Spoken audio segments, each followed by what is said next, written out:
Welcome to the deep dive. Today we're taking a closer look at someone you definitely hear a lot about, Elon Musk.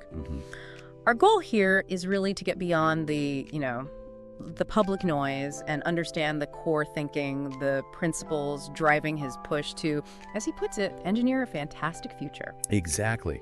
And our main source for this is a really sharp summary of Ashlee Vance's biography, Elon Musk, Right. Engineering a Fantastic Future. Right. It gives us a good window into his life, his mindset, and how he got started. How this reportedly shy kid in South Africa built this unshakable belief in shaping the future with tech. So let's track that path a bit. He escapes into books, sci-fi dreams, then moves to the US. He co-founds Zip2, then X.com, which eventually becomes PayPal. Makes millions. Right, but here's where it gets really interesting, I think. He takes all that money and reinvests everything, like every single cent. Didn't just cash out. Okay, so where does it go? Well, that's the thing. It went into what most people at the time saw as just three insane ideas. Really? Tesla. Electric cars back when that seemed impossible. SpaceX trying to make space travel affordable. Yeah. And Solar City pushing solar power. Insane is probably how a lot of people saw it. I mean, the risk. Oh, totally. They thought Yeah. he was just being reckless. And the book really details how close these companies came to just failing completely. Wow. Yeah. And his personal life was apparently under huge strain, too. Just immense pressure. So everything's stacked against him. How does he actually turn it around? How did he flip those odds? Vance's book points to a couple of key things. First, just this absolute relentless work ethic. You hear about the hours. Yeah, we're talking like 120-hour weeks during crunch times, literally sleeping in the office, grinding on engineering problems until 3 in the morning, Okay, that's one piece. What else? and this microscopic attention to detail.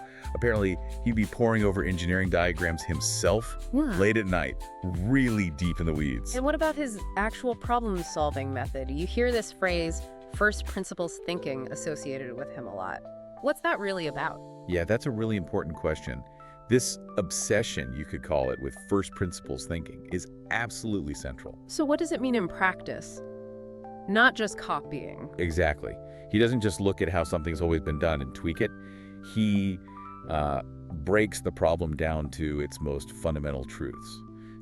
Basic physics, logic. Can you give an example? Like with the rockets? Right. So instead of just accepting that rockets are incredibly expensive because components cost X amount, he'd ask, okay, what are the actual raw materials needed to build this engine? What do those cost on the open market?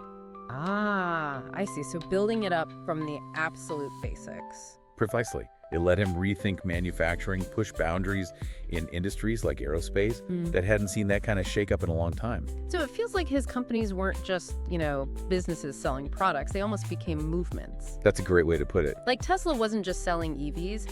It felt like a challenge to big oil, to the old auto industry. Definitely. And SpaceX, it wasn't purely about Mars trips eventually, right? Right. It tapped into something deeper, that human urge to explore. Yeah. And you see that thread carrying through to his other big bets, like Starlink for global internet, connecting everyone. And maybe the wildest one, Neuralink, trying to, merge AI and human brains. Right. It's all part of that same ambitious drive. And looking at the whole picture, Vance's biography suggests some key principles, some lessons you can maybe pull out. Okay, let's hear them. Well, first, think in first principles, like we just talked about. Don't just copy, rebuild from the ground up. Got it. Second, this intense relationship with time. Burnout isn't failure, he treats time almost like a weapon when the mission demands it. Yeah. Those crazy hours weren't forever, but they were used strategically. Right, that commitment. Third, high risk equals high reward. You saw that when he bet everything. He seems willing to risk comfort, fortune, everything for the big goal. Fourth, mission over money. The driving force seems to be the impact, the change he wants to make, not just getting richer. That belief really pulls people in. That makes sense. And fifth. Fifth, maybe tying it all together. Work ethic is a superpower. It's about purpose driving you, maybe more than traditional work-life balance, at least in those critical phases. There's that one quote you hear that seems to capture it all.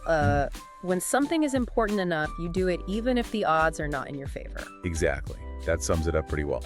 And if you connect all this to the bigger picture, Musk's journey, as told by Vance, really highlights how this unwavering belief, when you pair it with extreme dedication and that unique way of thinking, first principles, it could genuinely redefine what people think is possible, even when almost everyone is calling it reckless or impossible. So this deep dive, hopefully, has given you a bit of a shortcut to understanding that extraordinary drive behind some of these huge world-changing projects. It may be something for you to think about. What idea, what goal or mission out there is important enough for you personally, you'd be willing to pursue it, even if right now the odds feel completely stacked against you.